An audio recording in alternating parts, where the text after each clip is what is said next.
Hello అండి, hi. నా పేరు డాక్టర్ హితేష్ బిల్లా, మీ అలర్జీ మరియు లంగ్ స్పెషలిస్ట్ని. ఈరోజు మనం ఒక ఇంపార్టెంట్ టాపిక్ గురించి మాట్లాడుకుందామండి. చాలా ఇంపార్టెంట్, చాలా అంటే చాలా ఇంపార్టెంట్. సింపుల్గా చెప్పాలి అంటే అనాఫిలాక్సిస్ గురించి మాట్లాడుకుందాము.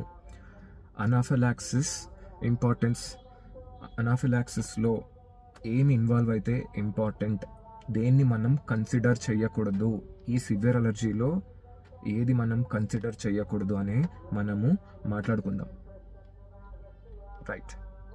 చాలామంది ఇది నమ్ముతారు, స్కిన్ అఫెక్ట్ అయితేనే సివియర్ రియాక్షన్ వచ్చినట్లు, స్కిన్ సిమ్టమ్స్ వస్తేనే సివియర్ రియాక్షన్ వస్తుంది, స్కిన్ ఇన్వాల్వ్ అయితేనే అనాఫిలాక్సిస్ వస్తుంది.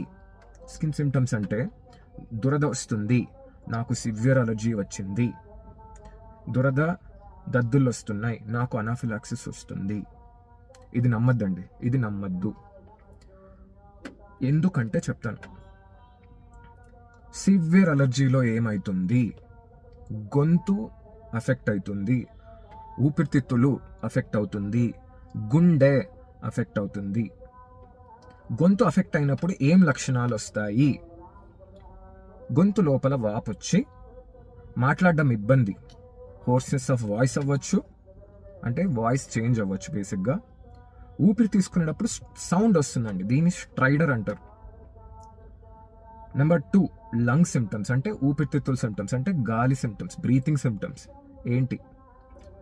వీజ్, పిల్లి గురకలు రావడం, అసలు బ్రీతింగే తీసుకోలేకపోవడం, సడన్గా చెస్ట్ పట్టేసినట్లు అనిపించడం, ఒక సివియర్ ఆస్తమా ఎపిసోడ్ లాగా వస్తుంది అనుకో. 3, హార్ట్ అఫెక్ట్ అవ్వడం. హార్ట్ అఫెక్ట్ అవుతే ఏమవుతుందండి, సడన్గా పేషెంట్ కొలాప్స్ అవుతారు, అన్కాన్షియస్ అవుతారు, బీపీ సడన్గా పడిపోతుంది. ఈ 3 లక్షణాలు, గాలిది అంటే ఎయిర్వే, తర్వాత బ్రీతింగ్ అంటే చెస్ట్, తర్వాత హార్ట్ సర్క్యులేషన్, ఈ 3 సిమ్టమ్స్ చాలా ఇంపార్టెంట్ అనాఫిలాక్సిస్లో. వీటిని బేస్ చేసుకొని అనాఫిలాక్సిస్ అనేది చెప్పడం జరుగుతుంది. స్కిన్ అఫెక్ట్ అయితేనే సివియర్ అలర్జీ అని నమ్మద్దు, స్కిన్ అఫెక్ట్ అయితేనే అనాఫిలాక్సిస్ అని నమ్మద్దు. ఎందుకు?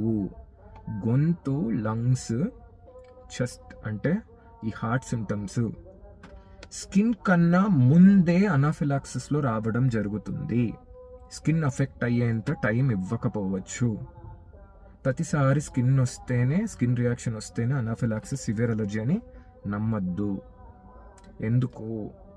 ఈ గొంతు, ఈ లంగ్స్, ఈ హార్ట్ సిమ్టమ్స్ వచ్చే టైంకి పేషెంట్ చనిపోవచ్చు. స్కిన్ రియాక్షన్ వచ్చేంత వరకు పేషెంట్కి బతికే అవకాశం రాకపోవచ్చు. సో స్కిన్ సిమ్టమ్స్ వస్తేనే సివియర్ అలర్జీ అని నమ్మద్దు, స్కిన్ సిమ్టమ్స్ వస్తేనే అనాఫిలాక్సిస్ అవుతుందని అస్సలు నమ్మద్దు.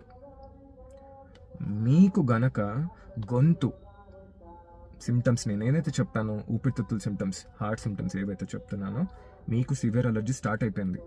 స్కిన్ ముందు రావచ్చు, స్కిన్ తర్వాత రావచ్చు. స్కిన్ని బేస్ చేసుకొని మీరు నాకు సివియర్ అలర్జీ వచ్చిందని అనుకోకండి, స్కిన్ని బేస్ చేసుకొని నాకు అనాఫిలాక్సిస్ వచ్చిందని అనుకోకండి. టోటల్ ట్రీట్మెంట్ కూడా చేంజ్ అయిపోతుందండి. ఓకే. నా పేరు డాక్టర్ హితేష్ బిల్లా, మీ అలర్జీ మరియు లంగ్ స్పెషలిస్ట్ని. Thank you so much. మరిన్ని వీడియోస్తో మళ్ళీ కలుస్తానండి. బాయ్.